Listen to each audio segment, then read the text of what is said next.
Everyone, welcome to this edition of History with Sai, where we're continuing our study of ancient Elam and the Elamites.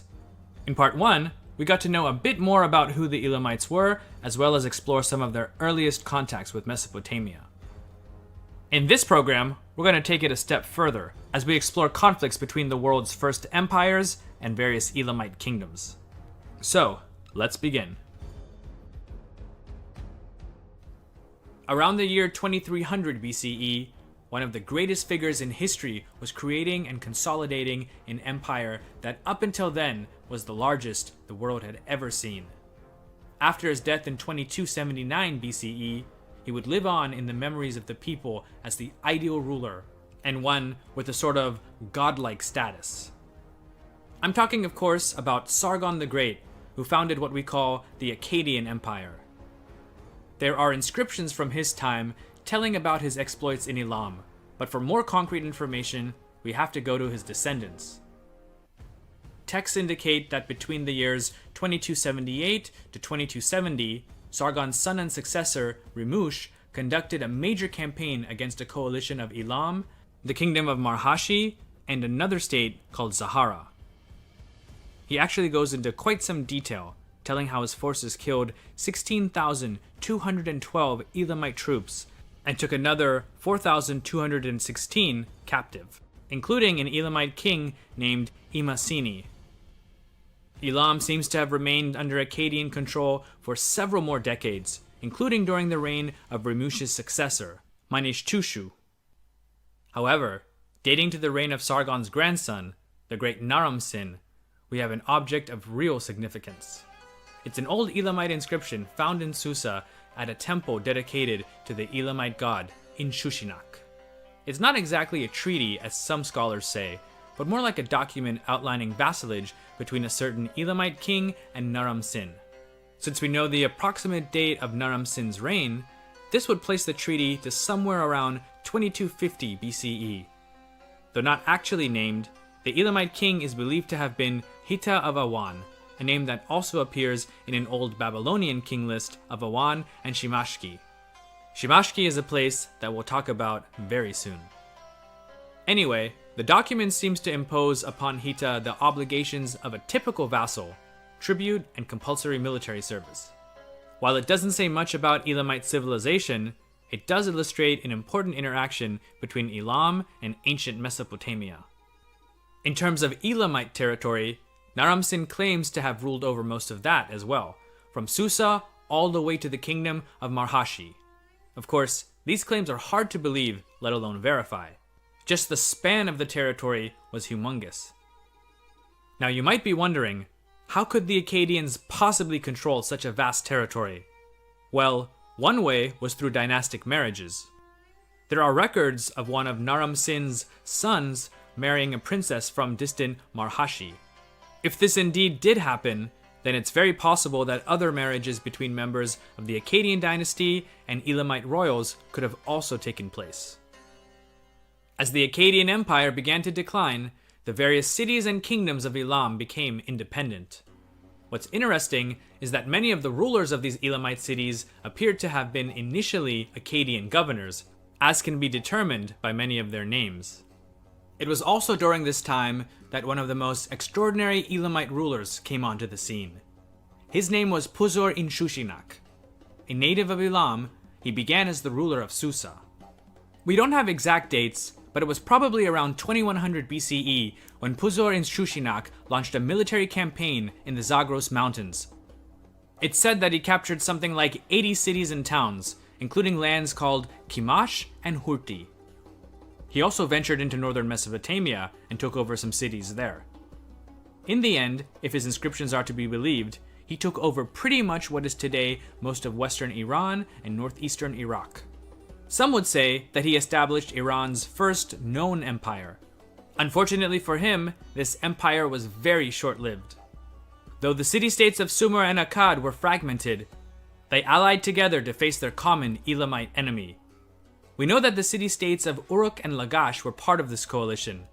Utuhegal, the king of Uruk, had recently kicked out his Gutian overlords. He seems to have teamed up with Lagash's king, Gudea, in fighting against Puzur-Inshushinak's westward expansion. Their alliance seemed to work because we have records indicating that at least Gudea was able to venture deep into Elam and conquer several cities there. After Utuhegal's death, his son-in-law, the famous Ur-Nammu, founded his own dynasty, which would go on to create a Near Eastern empire to rival that of his Akkadian predecessors. While forging his Neo-Sumerian empire, he went to war with Puzur-in-Shushinak and Elam. As with many events from this time period, the details are scarce, but we know that Ur-Nammu took Susa and put an end to Puzur-in-Shushinak's reign. His son and successor, Shulgi, held on to Susa and the Elamite cities of southwestern Iran. Like Naram-Sin before him, Shulgi was able to do this through strategic alliances, marriages, and partnerships with other kingdoms, including Anshan and Marhashi. Marhashi seems to have remained firm with Shulgi and his successors until the end, but Anshan at times was a bit shaky. In the 34th or 35th year of Shulgi's reign, Anshan rebelled against Neo-Sumerian authority. After personally intervening, Shulgi transferred authority of Anshan to another vassal of his, Iabrat of Shimashki.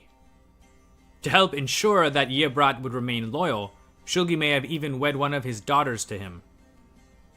With the pacification of Anshan and the allegiance of Marhashi, Shulgi had secured the eastern part of his empire. These alliances and the general policy of the Neo-Sumerian Empire towards Elam remained pretty much intact during the reign of Shulgi's successor, Amar-Sin. However, Amar-Sin's successor, Shu-Sin, didn't fare as well, and the Neo-Sumerian Empire began to fall apart under him. Around the year 2031 or 2030 BCE, several organized rebellions simultaneously broke out in Elam. They were led by a prince or minor king from an area called Zabshali. In response, Shu-Sin launched a large-scale military campaign against the Zabshali coalition. In this particular case, the alliance that Shulgi made with Ibarat, who was still around at the time, paid off. Now we don't know for sure, but either Ibarat, who still controlled Anshan, actively supported Shu-Sin in crushing the rebellion, or he simply remained on the sidelines. Either of these would have been crucial in maintaining Neo-Sumerian control of Elam. Perhaps, though, Ibarat was a pragmatist. He had been able to keep his position in Anshan due to support from Ur, but maybe he didn't know how bad things were getting for the Neo-Sumerian Empire. Scores of Amorite tribes were pouring in through the empire's western border, putting great pressure on Ur's authority over the area. This had been an issue since the time of Shulgi, but now the problem had become extremely severe. By the reign of Ibi-Sin, the last Neo-Sumerian king, the Amorites had overrun much of Mesopotamia. In fact, all that Ibi-Sin really controlled were some of the core Sumerian cities of the south. This is when Ibarat made his move. He had lived through the reigns of 3 Neo-Sumerian kings, with Ibi-Sin being the 4th. As far as Ibarat was concerned, he had paid his dues to Ur by keeping Anshan and the surrounding areas in check.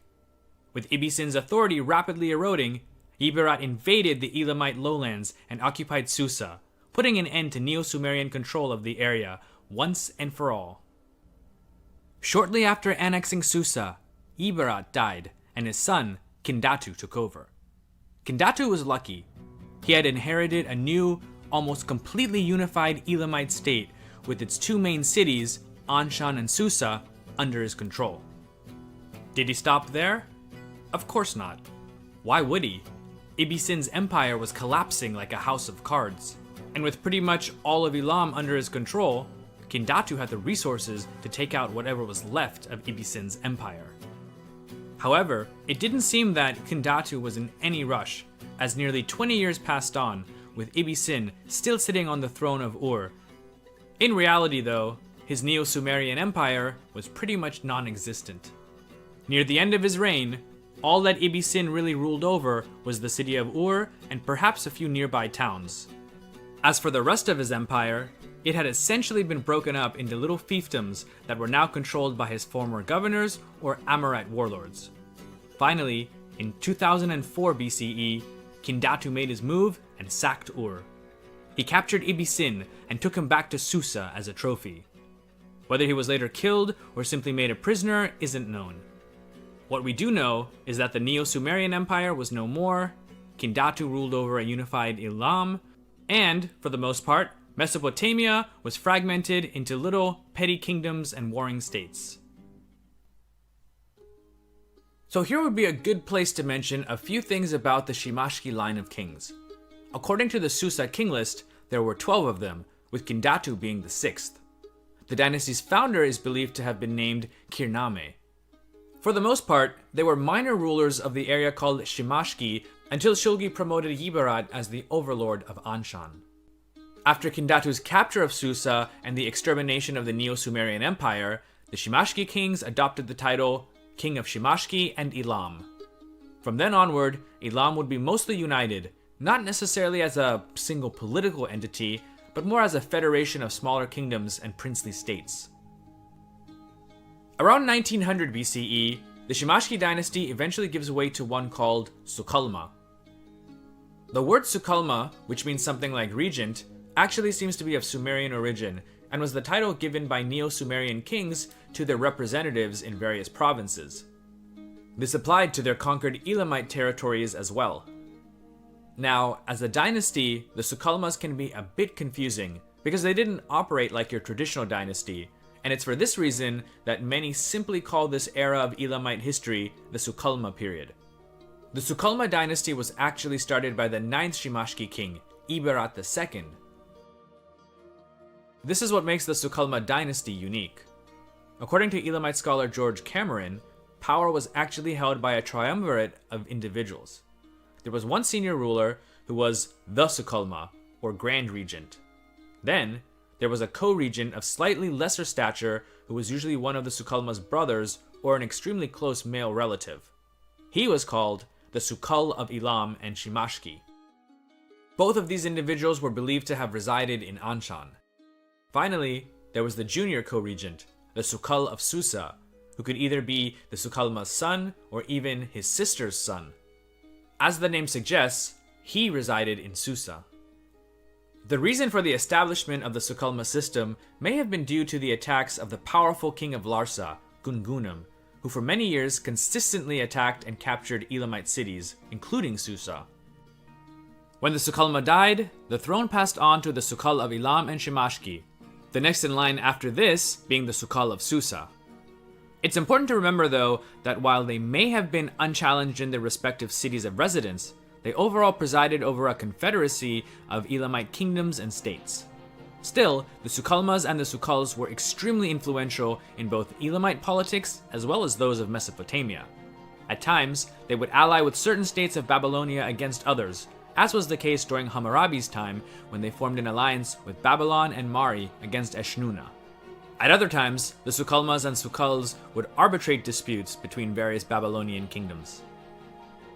With regard to Sukalmas, Elamite specialist Luca Peyronel writes, and I quote, "It has been rightly pointed out that in this period the prestige of the Elamite sovereign was apparently greater than that of the Amorite kings. The Sukalma seems to have had the role of arbitrator in Mesopotamia and was called father by the Mesopotamian kings, who referred to one another as brother.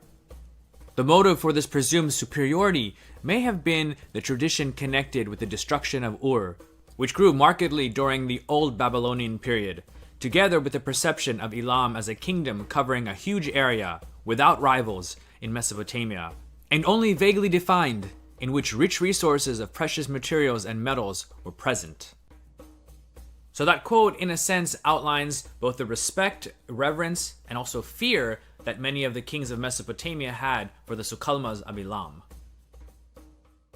The Sukalma dynasty, or if you'd like, system of Sukalma and Sukals, lasted for over 400 years, which is an incredible length of time, especially in the ancient world. And, as far as we know, it seems to have worked out pretty well because the confederacy that was known as Elam during that time held pretty much intact. Despite this, the reasons for the dissolution of the Sukalma dynasty or system are a bit of a mystery. As of now, we don't really have any records as to why or how the Sukalma dynasty dissolved, only that several new dynasties followed it. These new lines of kings brought about what we call the Middle